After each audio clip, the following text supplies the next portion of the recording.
મધુપુર સમાચાર સામે આવી રહ્યા છે। થરાદ તાલુકાના ખેંગારપુરા ગામ નજીક રેતી ભરેલ ટ્રક પલટી મારતા 6 ના કમકમાટી ભર્યા નીપજ્યા મોત।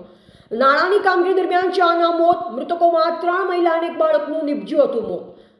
થરાદ તાલુકાના ખેંગારપુરા ગામે રોડની બાજુમાં નાણાંની કામગીરી દરમિયાન આ દુર્ઘટના સર્જાઈ। આ ઘટનાની જાણ થતાં જ સ્થાનિક વહીવટીતંત્ર તાત્કાલિક હરકતમાં આવ્યું। ઘટના સ્થળે 108 એમ્બ્યુલન્સ સાથે થરાદ પોલીસ પણ પહોંચી।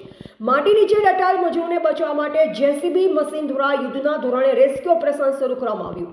ડીવાયએસપી સહિતનો પોલીસ કાફલો ઘટના સ્થળે પહોંચ્યો। સ્થાનિક વહીવટીતંત્ર અને આરોગ્ય વિભાગની ટીમ પણ ઘટના સ્થળે દોડી આવી। આ દુર્ઘટનાની જાણ થતાં આસપાસના વિસ્તારમાંથી મોટી સંખ્યામાં લોકો ઘટના સ્થળે એકત્રિત થયા।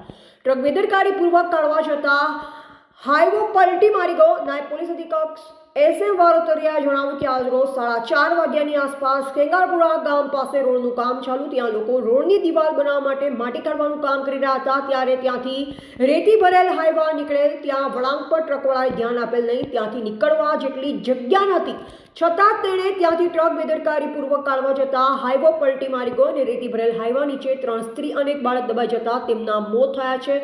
આ ઘટનામાં જેની બેદરકારી હશે તેની સામે કાર્યવાહી કરવામાં આવશે। રિપોર્ટર ભાવેશ ઠાકોર, થરાદ।